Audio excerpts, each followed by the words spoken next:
ஆதிகால பரிகாரம்னு சொல்லி நான் அந்த புத்தகம் வெளியிட்டிருக்கேன்.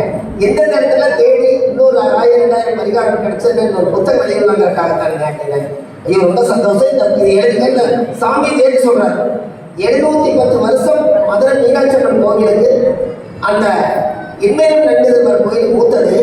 அதனால மதுரை மீனாட்சிக்கே வந்து குலதெய்வ கோயிலே இன்மையிலும் நன்மைதர்பார் கோயில் தான். அப்படின்னு பாருங்க, சாமிக்கு அந்த காலத்துல குலதெய்வம் இருக்குது. ஐயா கரெக்டா சார்? நீங்களும் அப்படியே இருக்கீங்க. சாமிக்கு மதுரை மீனாட்சி அம்மனுக்கே குலதெய்வம் வீடுங்களாம சீதனம் கொடுத்து வாங்கின இடம் அந்த இடத்துல. அதுக்கு அது பக்கத்திலே இருக்காங்க, எல்லாருமே பக்கம் இருக்காங்க. இது எல்லாம் கேட்டோன்னே எனக்கு கொஞ்சம் ஆச்சரியம். இப்போ இந்த மாதிரி விஸ்வாமித்திர கோயிலுக்கு எல்லா மக்களையும் நான் கூட்டிட்டு போறேன். மாசம் 108 பேர்த்த கூட்டிட்டு போறாங்க. 2 பஸ் போகுது, கூட பின்னாடி கார்கள் நிறைய வர்றாங்க. அந்த கோவிலில் போய் விஸ்வாமித்திர கோயில் போய் பௌர்ணமி அன்னைக்கு ஒரு 20 தங்கிடுறோம்.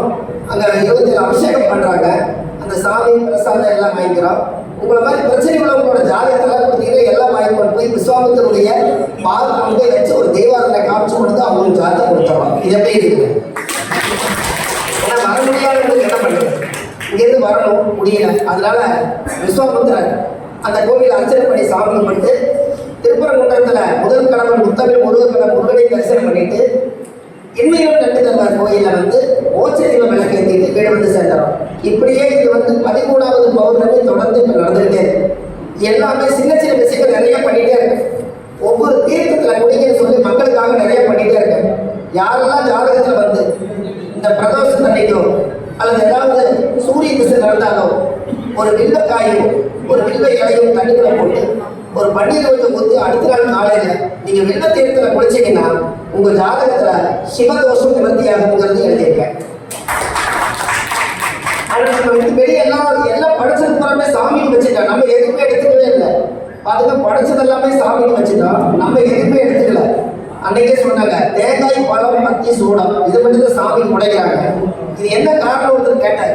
நான் தான் சொன்னேன், சாமிக்கு வச்ச பொருளை திருப்பி வந்து பூமியில வரக்கூடாதுங்கிறதுக்காக அந்த காலத்துல முன்னோர்கள் உருவாக்கியிருக்காங்க. தேங்காயை உடைச்சு படைச்சிட்டு மறுபடியும் தேங்காயை மண்ணில் வச்சா வருமா? ஏன் சந்திரன் சொல்றேன். சரி, பழத்தை ரெண்டா முடிச்சு சாமிக்கு நெய்வேத்தி பண்ணிட்டு மறுபடியும் பழத்தை வச்சா பழம் பழத்தை வருமா? ரைட்டு. ஒரு பத்தியை பொறுத்து வச்சு மறுபடியும் பத்தியா உருவாகுமா? உருவாகாது. சூடத்தை பொறுத்து வச்சு மறுபடியும் சூட உற்பத்தி ஆகிடுமா? ரைட்டு. இது எல்லாமே தேங்காய் பழம் பத்தி சூடம். ஒரு வெத்தலையை கிள்ளி ஒரு பாக்கு வந்து பாக்கு கொட்டையை 4 அறுத்து அதுல சாயம் பூசி வெத்தலை வாக்கு சாமிக்கு படைச்சது மறுபடியும் திரும்ப வெத்தலை கொடி வச்சாலும் பாக்கு மரம் வச்சாலும் வருமா? அப்ப எதெல்லாம் ஒரு தடவை நம்ம யூஸ் பண்ணிட்டு 2வது நம்ம கடவுளுக்கு வச்சால் அது எச்சரிக்கிறது முதலே தெரிஞ்சுதான் இறைவன் வந்து நீ இதை மட்டுமே எனக்கு படைச்சினாலே போதும்னு சொல்லி ஆதி காலத்துல தேங்காய் பழம் பத்தி சூட வெத்தலை வாக்கு வச்சிருக்காங்க. நீங்க நெத்தியில ஒரு திருநூறு, அப்புறம் ஒரு சந்தனம், அப்புறம் தான் குங்குமம் வைக்கிறீங்க. அதை இல்லையா?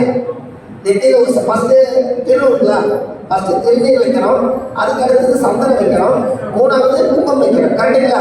இப்போ என்ன அப்படின்னு கேட்டீங்கன்னா மற்றவங்க பெண்கள் என்ன பண்ணுவாங்கன்னா சந்தனம் வைக்க மாட்டாங்க, துணூறு பூசிப்பாங்க. அவங்க என்னைக்கு மக்களை கழுத்தியார் கொடுத்துருக்காங்க குங்குமம் வச்சுப்பாங்க. கரெக்டுங்களா ஐயா? இந்த 2 தடவை செய்வீங்க. திருநூறும் குங்குமம் வச்சுக்குவீங்க. அது ஏன் அப்படின்னு கேட்டீங்கன்னா காலச்சக்கரத்துக்கு மேசம் வந்து அது செவ்வாயுடைய ஆதிக்கமா இருக்கிறதுனால ஆல்ரெடி அந்த செவ்வாய்க்கிற செவம்பும் அது காலத்துக்கு 2ஆம் இடம் என்பது சுக்கரனுடைய வீடா இருக்கிறதுனால அது வெள்ளையும் இந்த வெள்ளை செவம்பும் நேர் காலத்துக்கு 7ஆம் பாவம் தாம்பத்திய வாழ்க்கை என்னைக்கும் நல்லா இருக்கிறதுக்காக சுக்கர செவ்வாயை நெத்தியில இணைச்சு வாழ்க்கையை வாழ்ந்து காமிச்சிருக்காங்க. அதான் திருநூறு குங்குமம். கரெக்டுங்களா ஐயா? இந்த சந்தனம் எதுக்கு வைக்கிறதுன்னு கேட்டீங்கன்னா சந்தனம் பிளஸ் சந்தானம் அதே தாம்பத்திய வாழ்க்கை நிறைவடைஞ்சு ஒரு சந்தானம் பிறந்ததுன்னா அந்த வீட்டுக்கு வாரிசு பிறந்ததுக்காகத்தான் திருநூறு சந்தனம்